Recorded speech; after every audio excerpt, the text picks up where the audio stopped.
Tout d'abord, note cette citation. Tu peux la partager tout de suite sur les réseaux sociaux. Les hommes ne décident pas de leur avenir. Quand je dis hommes, je parle de toute l'humanité, hommes et femmes. Nous ne décidons pas de notre avenir, nous décidons de nos habitudes, et nos habitudes décident de notre avenir. Quelles sont tes habitudes? Quelle est ton habitude secrète? Quelle est ton habitude publique? Ces habitudes façonnent ton futur. Si tu n'exerces pas ton corps régulièrement, ton futur est façonné par cette absence d'activité. Si tu as une habitude de fumer, tu peux prédire ton avenir. Si tu passes ton temps à regarder la télévision, ton futur est déjà déterminé par cette habitude. Le pouvoir d'une habitude peut contrôler ton destin.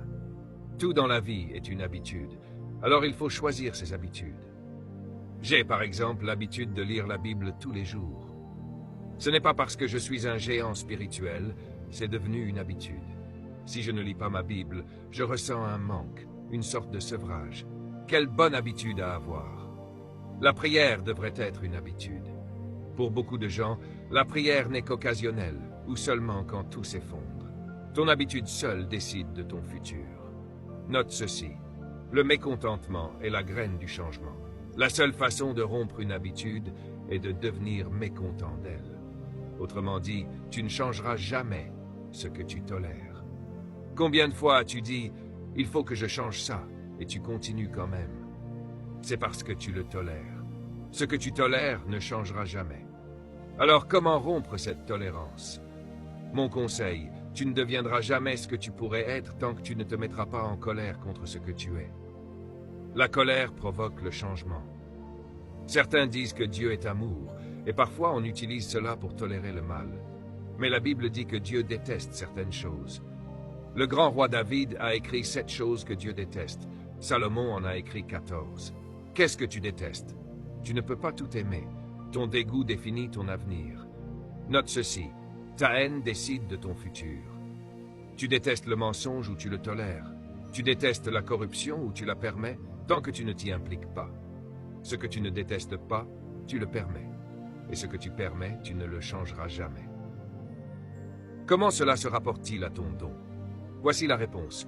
Tout ce pour quoi tu as été créé, tu le possèdes déjà. C'est un principe divin. Autrement dit, ce pour quoi tu es né n'est pas devant toi, c'est en toi. Car tout ce que tu étais destiné à devenir, Dieu te l'a donné en toi. Le Créateur ne place jamais le futur à l'extérieur d'une chose. Principe très important. Tu es déjà enceinte de ton destin. Ton futur n'est pas devant toi, il est en toi. Je vais te le prouver dans un instant. En d'autres termes, note ceci. Tu es venu sur cette planète avec ton futur à l'intérieur de toi. Dieu l'a caché là où tu ne pouvais pas le manquer. La plupart d'entre nous, à cause de notre culture, ont été conditionnés à chercher leur futur, à chercher leur destinée ou la volonté de Dieu pour leur vie. Tu as déjà entendu, va chercher la volonté de Dieu. Je me souviens, en grandissant aux Bahamas, on nous disait toujours ça. J'ai cherché comme beaucoup d'entre vous et je ne l'ai jamais trouvée. La volonté de Dieu n'est pas cachée derrière un mur, au coin d'une rue ou dans un autre pays. Elle était là où je ne m'attendais pas. Personne ne m'avait appris à regarder là. En fait, Dieu t'aime tellement que sa volonté n'est pas un mystère. Il l'a cachée là où tu ne pouvais pas la manquer. Mettons-le ainsi. Tu as été envoyé sur Terre pour libérer ton potentiel caché. À vous tous, dans cette salle et aux millions qui regardent ce programme, bonne nouvelle, vous n'êtes pas une erreur. Vous n'êtes pas un accident biologique. Vous n'êtes pas une nuisance culturelle.